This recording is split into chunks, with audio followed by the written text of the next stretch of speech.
am Lily. Today I'm going to read you a story.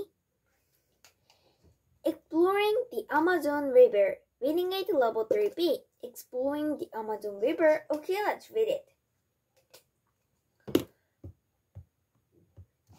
I don't know, but I read you this book. This book was more about the Amazon, and today I'm going to read you this book, Exploring the Amazon River. Okay, let's read it. I like Amazon, so I love books about these Amazons. Reading it level 3B. Exploring the Amazon River. Okay, let's read it. Bernardo is Wow. Fernando is a dark-haired, bright-eyed schoolboy who lives in a big city in Brazil. Like many Brazilians, he's part Indian, part Portuguese, and part Negro.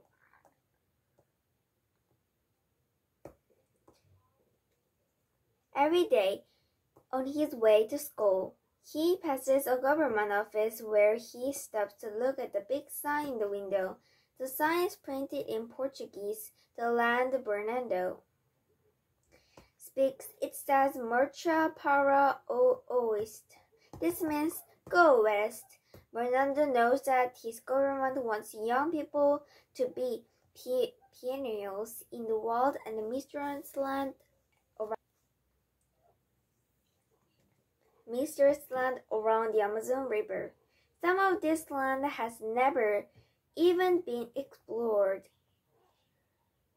Bernardo's teacher says that when the land is cleared and settled and turned into cities and farms, it could be one of the richest places in the world.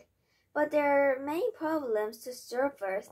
Bernardo would like to be a pioneer in this land when he grows up, even though he knows he will need to buy expensive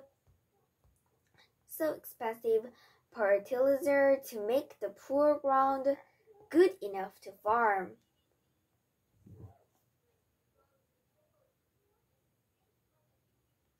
Underneath the sign, he sees a large map of South America, the thick line that cuts across Brazil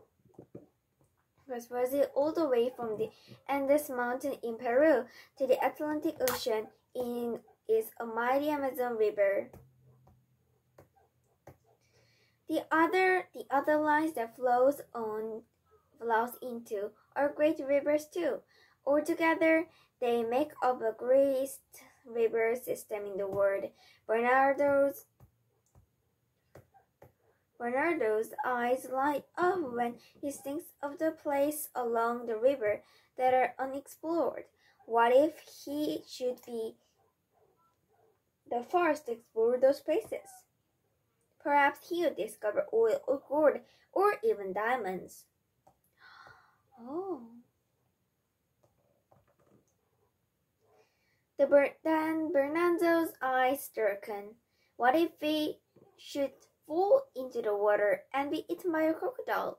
What if it caught a serious disease? It looks as if exploring the Amazon is not simple as the sign seems to be saying. He will have to think about it for a while and talk to his teacher about it. This is what Bernardo's teacher tells him. The mighty Amazon River begins in streams that comes tumbling down from the snowy Andes Mountains in Peru.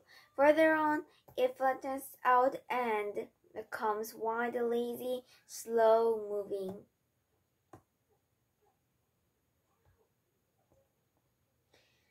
Okay, and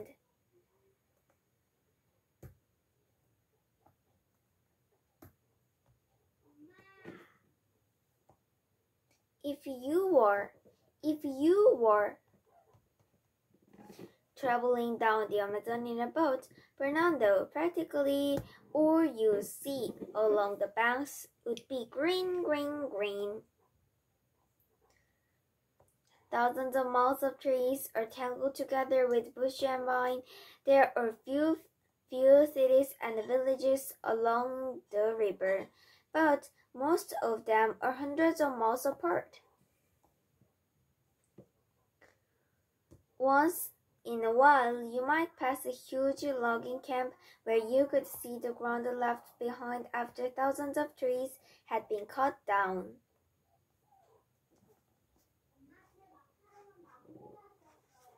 The air is hot and damp, like the air in a tiny bathroom when the hot water has been running into the tub for a long time. You can hear the sound of water dripping from leaves, for it rains here every day. Nothing ever quite dries out. This is the largest tropical rainforest or jungle in the world. Let's pretend that Fernando is exploring the Amazon in a slow-moving boat. When evening comes, he hears a noisy that makes his hair stand on end. It's a red horror monkey. Soon the whole forest is filled with screeching, yelling, squawking, jabbling, hissing, howling, and the hooting sound. Oh, who's making all the noise? The forest seems to be deserted. Actually, the forest is full of living things. Some of them exist nowhere else in the world. There are bright-colored birds, green and yellow parrots with red heads, pink flamingos, great white storks, and beautiful little hummingbirds. There are millions of butterflies that are as big as small birds. The treetops are alive with the playful monkeys. But on the forest floor there are larger animals that Fernando might not enjoy meeting. The spotted jaguar, a large and dangerous member of the cat family, is one. The tapir is another. It looks like a long-haired pig and makes a noise like an elephant. Bernardo would like to take a swim, but even though the day is so hot, it is not a good idea to take a dip in the Amazon to cool off. What looks like a floating log might actually be a dangerous crocodile. And there's a harmless-looking fish called a piranha. But it isn't as harmless as it looks. Hundreds of these fish can attack at the same time. They can eat a large cow or a grown man in minutes. They're electric eels, which can hurt people with an electric shock. And along the shore, there's an anaconda, one of the world's largest snakes. It can swallow a deer whole. The mosquitoes or other insects in the rainforest can be even worse.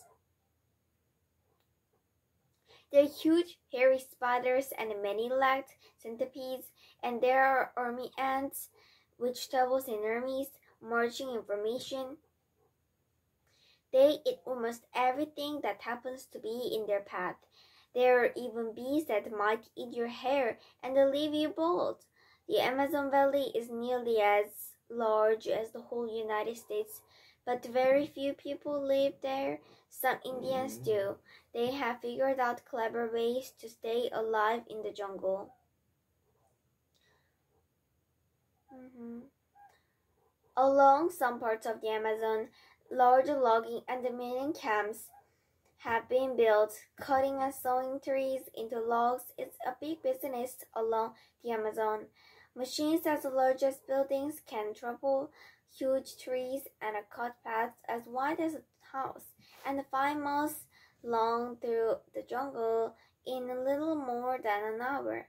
The trees that grow in the world's largest jungle are now supplying wood for building materials, fine furniture, and paper for markets throughout much of the world, but the clear land that is left behind is already poor for farming and will become worse if it is not cared for.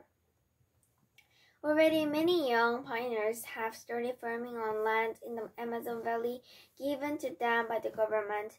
They will have to choose their crops carefully so that the land will not become even poorer. Little towns are now springing up along the great river. Someday some of these towns might become cities, like New York, Paris, or London. Those great cities were once wilderness too.